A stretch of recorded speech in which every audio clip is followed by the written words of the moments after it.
नमस्कार दोस्तों, मेरा नाम इंजीनियर विनय राय है और आप देख रहे हैं करियर इन्फोविज इंस्टीट्यूट। दोस्तों, इस नई वीडियो में आपका स्वागत करता हूं। दोस्तों, आज इस नई वीडियो में मैं आपसे बात करूंगा गुरुकुल कुरुक्षेत्र एंट्रेंस एग्जाम्स के बारे में। दोस्तों, 2 घंटे का पेपर है। 24 मार्च को संडे को पेपर है। तो आपको ये समझना है कि इस टाइम जो बच्चे 4th क्लास में हैं वो 5th क्लास के लिए अप्लाई कर सकते हैं। और जो 10 मार्च है वो फॉर्म भरने की लास्ट डेट है।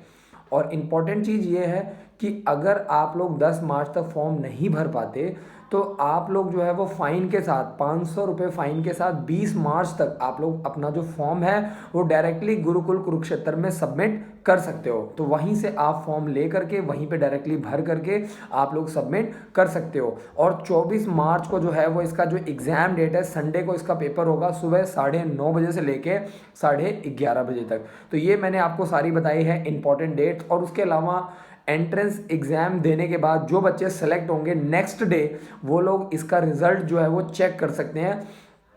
जो इसका रिजल्ट है वो डायरेक्टली आप गुरुकुल कुरुक्षेत्र में ऑफिस में जाकर भी देख सकते हैं, वहाँ पे डिस्प्ले हो जाएगा। और उसके अलावा आप लोग डायरेक्टली गुरुकुल कुरुक्षेत्र की वेबसाइट पे ऑनलाइन नेक्स्ट डे यानी 25 तारीख को यानी मंडे को आप सवेरे 6 बजे इंटरनेट पर जा करके गुरुकुल कुरुक्षेत्र की वेबसाइट पर भी आप देख सकते हो। उसके अलावा इंपॉर्टेंट चीज़ ये है कि आपको नेक्स्ट डे जो गुरुकुल कुरुक्षेत्र में अवेलेबल होना है, आपको रिजल्ट देखना है। और सवेरे 9 बजे से लेके दोपहर को 2 बजे तक जो है वो काउंसलिंग प्रोसेस चलेगा। यानी जो बच्चे आपके सेलेक्ट होंगे उनको वहाँ पे अवेलेबल रहना है अपने डॉक्यूमेंट्स वगैरह ले करके, और उनको इनवाइट किया जाएगा। और उसके बाद उनको कुछ मेडिकल फिटनेस सर्टिफिकेट जो है वो 3 अप्रैल तक, जो बच्चे सेलेक्ट होंगे उनको मेडिकल फिटनेस सर्टिफिकेट 3 अप्रैल 2019 तक वहाँ पे डिपॉजिट करना होगा। और उसके अलावा जो आपके रिमेनिंग सर्टिफिकेट है, जैसे आपका टीसी हो गया, जो आपका डेट ऑफ बर्थ सर्टिफिकेट हो गया, इसके अलावा स्कूल का जो रिपोर्ट कार्ड है वो आपको 30 अप्रैल 2019 से पहले पहले आपको सबमिट कराना पड़ेगा। और इम्पॉर्टेंट चीज़ ये है कि 10th और 12th क्लास में गुरुकुल कुरुक्षेत्र में डायरेक्टली कोई भी एडमिशन नहीं होती है, तो आपको पता होना चाहिए। जो बच्चे 8th में हैं उनको 9th में एडमिशन लिया जाता है, ठीक है जी। लेकिन ऐसा कोई बच्चा नहीं है जो 9th क्लास के लिए फॉर्म भरे और 10th क्लास में उसका एडमिशन हो जाए, ऐसा नहीं होता है। तो ये चीज़ें आपको पता होनी चाहिए। इसके अलावा जो बच्चे 10th क्लास में इस टाइम ऑलरेडी पढ़ रहे हैं वो लोग 11th क्लास के लिए अप्लाई कर सकते हैं, उसके लिए फॉर्म भर सकते हैं। और उनके लिए भी फॉर्म भरने की जो डेट है वो 10 मार्च जो है वो लास्ट डेट है। और अगर आप लोग 500 रुपये फाइन के साथ भरते हो तो आप लोग 20 मार्च तक भर सकते हो। तो ये मैंने आपको सारी जो जानकारी दी है वो गुरुकुल कुरुक्षेत्र एंट्रेंस एग्जाम से रिलेटेड दिया। इसके अलावा गुरुकुल कुरुक्षेत्र में मेडिकल, नॉन मेडिकल और कॉमर्स, ये 3 ही स्ट्रीम में आपको एडमिशन लिया जाता है। जो बच्चे 10th से 11th क्लास में एडमिशन लेना चाहते हैं वो सिर्फ और सिर्फ मेडिकल और नॉन मेडिकल और कॉमर्स स्ट्रीम में ही अप्लाई कर सकते हैं। कॉमर्स स्ट्रीम में वही बच्चे अप्लाई कर सकते हैं जिनके मतलब उनके लिए मैथ्स लेना कंपलसरी है, ठीक है जी। तो ये मैंने आपको पूरी इन्फॉर्मेशन दी है दोस्तों अपना गुरुकुल कुरुक्षेत्र के बारे में। और इसके अलावा अगर आप लोगों को कोई और इन्फॉर्मेशन चाहिए तो आप लोग वीडियो के नीचे कमेंट कर सकते हैं, वीडियो के नीचे दिए गए नंबर पे कॉल कर सकते हैं। और मेरी कोशिश यही है कि आप लोगों को डेली अपडेट किया जाए। मैं थोड़ा सा टाइम निकाल करके कोशिश यही करता हूँ। मेरा ऑलरेडी इंस्टीट्यूट है, स्कूल है, तो कोशिश मेरी ये होती है कि मैं थोड़ा थोड़ा आप लोगों को अपडेट भी करते रहूं, ताकि जो लोग फ़ोन पे आप लोग जो जानकारी चाहते हो मेरी वीडियो देखने से आपको ज़्यादा क्लियरिटी आएगी। इसके अलावा मैं आपको बता दूं, जो लोग गुरुकुल कुरुक्षेत्र के लिए एंट्रेंस एग्ज़ाम के लिए तैयारी करना चाहते हैं, मैं आपको बार बार रिपीट कर रहा हूँ दोस्तों, तैयारी ज़रूर करो। विदाउट प्रिपरेशन आप लोग बच्चे नहीं सेलेक्ट हो सकते हैं, बहुत मुश्किल है। कंपटीशन बहुत हाई है। जो बच्चे आ रहे हैं पूरे ऑल ओवर इंडिया से वो ऑलरेडी मतलब प्रिपरेशन करते हैं, वहाँ पे जो पेपर देने के लिए बच्चे आते हैं। तो आप लोगों को इन बातों का ध्यान देना पड़ेगा।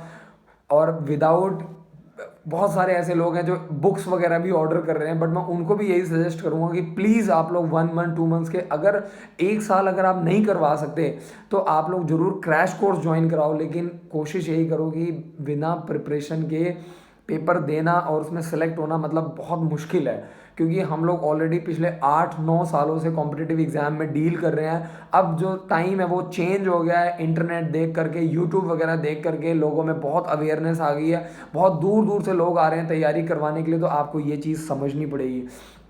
इसके अलावा मैं आपको बता दूं, जो क्रैश कोर्सेज हैं वो जनवरी से स्टार्ट हो चुके हैं, और मैं बार बार बोल रहा हूं कि अगर आप लोग एनरोल करना चाहते हो तो 3 मंथ्स का जो बैच है, जो जनवरी फरवरी और मार्च 3 महीने आप लोग प्रॉपरली आप लोग जो है अपने बच्चे को ज्वाइन करवा सकते हो। वीडियो के नीचे दिए गए नंबर पे कॉल करके पता करें अगर आपको और कोई जानकारी चाहिए तो। इसके अलावा जो बैचेस हैं वो 24 मार्च तक बच्चा हमारे पास ही रहेगा। 24 मार्च को पेपर है, पेपर वगैरह सब कुछ हम ही दिलवा के लाएंगे। उसके अलावा फॉर्म भरने का जो काम है, जो फॉर्म से रिलेटेड जो इंक्वायरी है, वो भी हम लोग आपको हर चीज़ हम लोग करवा के देंगे, तो आपको बिल्कुल भी परेशान होने की ज़रूरत नहीं। बट इंपॉर्टेंट चीज़ यही है कि आपको ये समझना पड़ेगा कि क्रैश कोर्स जरूर लगाना पड़ेगा। इसके अलावा बता दूं, बहुत सारे लोगों के मन में ये भी क्वेरी है कि जो बच्चा है अगर मान लो 5th क्लास में, तो वो फाइनल पेपर कहाँ देगा। मैं आपको बता दूं, अगर आपके मन में ऐसा कोई सवाल है तो आप जिस भी स्कूल से पढ़ा रहे हैं वहाँ से टीसी लेकर के हमारे पास आ सकते हैं।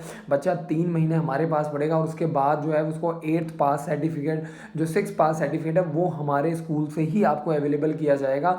जो हमारा स्कूल है वो CBSE affiliated English medium school है, तो आपको बिल्कुल भी घबराने की ज़रूरत नहीं है। और मैं आपको बता दूं कि गुरुकुल का जो पेपर है वो बहुत ज़्यादा हाई फाई नहीं आता। जैसे गुरुकुल हो गया, दक्षाई स्कूल हो गया, सैनिक स्कूल और मिलिट्री स्कूल और RIMC देहरादून का जो पेपर होता है वो काफ़ी डिफिकल्ट होता है। लेकिन जो है गुरुकुल कुरुक्षेत्र और जो अपना दक्षाई पब्लिक स्कूल, इनके बहुत ज़्यादा हाई फाई नहीं आते।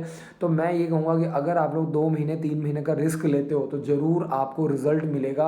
आप लोग ज़रूर प्रॉपरली कोचिंग करवाइए। इसके अलावा जो स्कूल का जो स्केड्यूल है वो मैं आपको बता दूं कि सवेरे 8 बजे से लेकर 2 बजे तक प्रॉपरली क्लास लगती है, जिसमें जिसमें सिर्फ और सिर्फ कॉम्पिटिटिव एग्जाम से रिलेटेड ही कराया जाता है। और उसके अलावा शाम को जो है बच्चों की स्पोर्ट्स एक्टिविटी पे पूरा ध्यान दिया जाता है, क्योंकि इस तरह के स्कूल्स में जो है वो फिज़िकल एक्टिविटी पे बहुत ज़्यादा ध्यान दिया जाता है। और इसके अलावा इंटरव्यू की तैयारी भी वहीं पे कराई जाती है, क्योंकि जैसे अभी सैनिक स्कूल का या मिलिट्री स्कूल है, गुरुकुल कुरुक्षेत्र हो गए, तो बाद में आपको इंटरव्यू वगैरह में भी दिक्कत आती है। तो कई बार बच्चा रिटर्न तो क्लियर कर देता है, लेकिन इंटरव्यू में जाके बच्चा फंस जाता है और एट द एंड बच्चा सेलेक्ट नहीं होता है। तो मैं आपको बता दूँ, ये पूरा आपके लिए कंप्लीट पैकेज है। मार्च तक बच्चा यहीं पर रहेगा। और इसके अलावा साथ के साथ अगर आप ये तैयारी करवाते हो तो आपको फ़ायदा ये है कि अप्रैल के लास्ट वीक में और मई के फर्स्ट वीक में पेपर होता है सेंट्रल हिंदू स्कूल वाराणसी का, जो कि बच्चे इस टाइम 5th क्लास में पढ़ रहे हैं और 8th क्लास में जो लड़के लड़कियां पढ़ रहे हैं, 5th और 8th क्लास में जो लड़के लड़कियां पढ़ रहे हैं, वो ये पेपर भी दे सकते हैं। तो गुरुकुल के साथ साथ आपको जो एक एडिशनल तैयारी ये भी आपकी हो जाएगी। तो दोस्तों, इस वीडियो को ज़्यादा से ज़्यादा शेयर कीजिए ताकि हम लोग मिलकर एक दूसरे की हेल्प कर सकें। और वीडियो के थ्रू मेरी कोशिश यही रहती है कि ज़्यादा से ज़्यादा आप लोगों को अवेयरनेस क्रिएट किए जाएँ। गवर्नमेंट बहुत सारी पॉलिसीज़ चला रही है, और जब तक एजुकेशन स्ट्रॉन्ग नहीं होगा, आप लोग देखोगी जैसे चाइना है वो कितना तेज़ी से आगे निकल रहा है, जस्ट बिकॉज ऑफ एजुकेशन। तो आपको ये समझना पड़ेगा कि एजुकेशन बहुत इंपॉर्टेंट चीज़ है दोस्तों। अगर बच्चा घर से बाहर नहीं निकलेगा, जो है कॉम्पिटिटिव एग्ज़ाम की तैयारी नहीं करेगा, तो दोस्तों हम लोग, आप देखोगी चाइना और इंडिया जो है वो एक साथ ही आज़ाद हुआ है, लेकिन आज चाइना में और इंडिया में कितना फ़र्क आ चुका है। और उसके पीछे रीज़न सिर्फ यही है कि वहाँ का जो एजुकेशन सिस्टम बहुत स्ट्रॉन्ग है और हम लोगों का जो एजुकेशन सिस्टम है वो कंपैरेटिवली काफ़ी वीक है।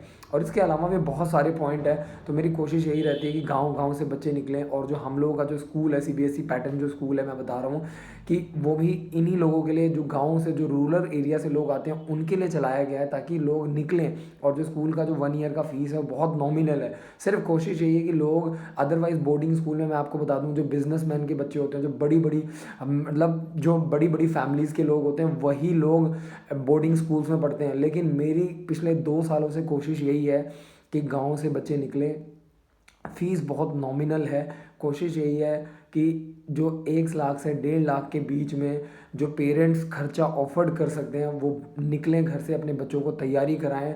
और जो मेरी जो मेहनत है वो काफ़ी रंग ला रही है। मैंने देखा है कि गाँव से अब इस टाइम जो 2nd क्लास के बच्चे हैं, जो 3rd क्लास के बच्चे हैं, वो लोग भी अब निकल रहे हैं, 2-2 साल की तैयारी करवा रहे हैं, 1 ईयर का 2 ईयर का प्लान ले रहे हैं। तो बहुत अच्छा लग रहा है, बहुत मज़ा आ रहा है कि अब जो मिडिल क्लास की फैमिलीज़ के, जो रूरल एरिया के लोग हैं, जो किसान है, फार्मर है, वो लोग भी अपने बच्चे को बोर्डिंग स्कूल में पढ़ाने का जो सपना है वो पूरा कर रहे हैं और भेज रहे हैं। गांव से बच्चा अब आ रहा है पूरे ऑल ओवर इंडिया से। अभी जो मेरा बैच था वो 350 बच्चों का बैच पूरा हुआ है 6 जनवरी को। तो पूरे ऑल ओवर इंडिया से, पूरे यूपी, बिहार, गुजरात, राजस्थान, महाराष्ट्र, बैंगलोर, असम, बहुत दूर दूर से लोग आए थे। तो बहुत मज़ा आया और यही जो एक मोटिवेशन सोर्स है हम लोगों के लिए जो काम करने के लिए। तो मेरी आप लोगों से यही रिक्वेस्ट है कि इस वीडियो को ज़्यादा से ज़्यादा अपने घर परिवार में, अपने रिश्तेदारों में शेयर करें। शेयर करने में आपका कोई पैसा नहीं लग रहा है, बट आप ये मान के चले कि हम लोगों के लिए एक सोर्स ऑफ मोटिवेशन है। Thank you so much for watching this video. जय हिंद, जय Bharat. Thank you so much.